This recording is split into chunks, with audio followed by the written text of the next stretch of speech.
السلام عليكم ورحمة الله وبركاته. أعوذ بالله من الشيطان الرجيم. بسم الله الرحمن الرحيم. رب اشرح لي صدري ويسر لي أمري واحلل عقدة من لساني يفقه قولي. رب يسر ولا تعسر وتمم بالخير. آمين يا رب العالمين. جی، ہم نے الفاظ کے بعد ان الفاظ کو پڑھنا شروع کیا تھا جن کا کوئی مطلب ہوتا ہے، جن کے کوئی معنی ہوتے ہیں۔ ان الفاظ کو کلمات کہا جاتا ہے۔ کلمہ کی فرد تین اقسام ہیں: اسم، فعل اور حرف۔ اسم الحمدللہ ہم پڑھ چکے، حرف کو بھی ہم دیکھ چکے، لیکن ہم فعل کو ابھی ہم دیکھ رہے ہیں۔ ایسا کام جس میں زمانہ پایا جائے فعل کہلاتا ہے۔ جملہ اسمیہ کے اجزاء تھے: مبتدا اور خبر، جبکہ جملہ فعلیہ کے جو بیسک اجزاء ہیں وہ ہوں گے فعل اور فاعل، اور اس کے بعد فعل، فاعل اور مفعول، یہ اجزاء بھی ہو سکتے ہیں۔ یعنی کہ جملہ فعلیہ بنانے کے لیے فعل اور فاعل، فاعل تو ہمیں ضرور چاہیے، فعل کے ساتھ ساتھ فاعل ضرور چاہیے۔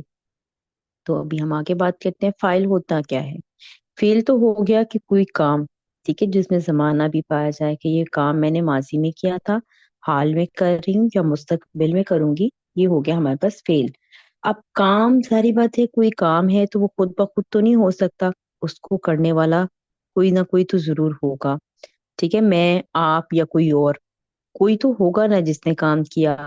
تو اس جس نے کام کیا اس کو فاعل کہتے ہیں، کام کرنے والے کو فاعل کہتے ہیں، اور وہ آپ کو اسم نظر آئے گا اور ہمیشہ مرفوع نظر آئے گا۔ فاعل جو ہے وہ آپ کو دو طرح سے نظر آ سکتا ہے، ایک ظاہر اور ایک ضمیر۔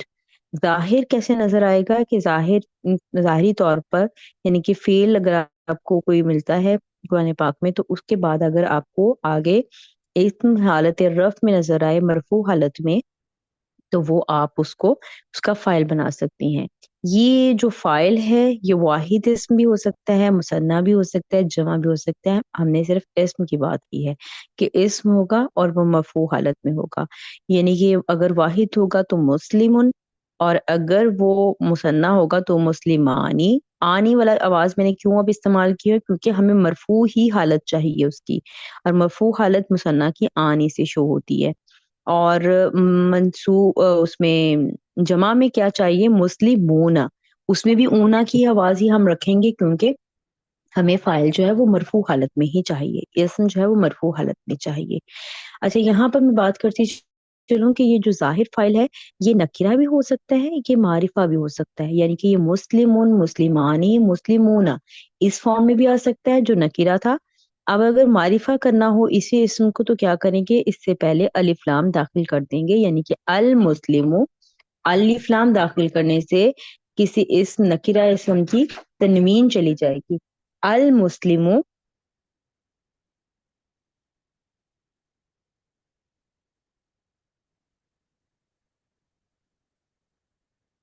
جی، واحد اسم میں الف لام داخل کرنے سے الف لام جب داخل ہوگا تو مسلمون کی تنوین ختم ہو جائے گی، یعنی کہ المسلم رہ جائے گا، ٹھیک ہے۔ مثنیٰ اور جمع میں تنوین ظاہری بات ہوتی نہیں ہے، تو اس لیے وہاں پر ختم ہونے کا بھی سوال پیدا نہیں ہوتا۔ تو واحد اسم میں آپ کی تنوین ختم ہو جاتی ہے جب آپ کسی نکرہ اسم کے ساتھ الف لام داخل کرتے ہیں شروع میں، اور یہ نکرہ اسم کو معرفہ بنانے کا طریقہ ہے۔ مسلمون سے المسلم، المسلمانی، المسلمون، یعنی کہ دونوں طرح سے نکرہ اور معرفہ دونوں طرح میں اسم کی حالت رفع ہی رہے گی، مرفوع حالت ہی رہے گی، چاہے وہ واحد ہو، مثنیٰ ہو یا جمع ہو، کسی فاعل کے لیے۔ تو یہ تو ہو گیا ظاہر فاعل کے لیے۔ ایک یہ چیز کہ فاعل جو ہے وہ ظاہر ہو سکتا ہے واحد حالت میں بھی، مثنیٰ میں بھی اور جمع میں بھی، لیکن آپ کو وہ حالت رفع میں ہی چاہیے، ٹھیک ہے۔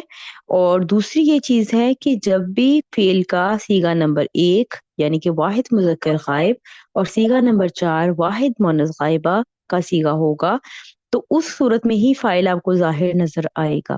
یہ ایک رول ہے جو میں آپ کو بتا رہی ہوں، اور آپ قرآن پاک میں دیکھیں گی کہ ایسا ہی ہوتا ہے۔ جب بھی آپ کو صیغہ نمبر 1 یعنی کہ جو پہلا صیغہ ہے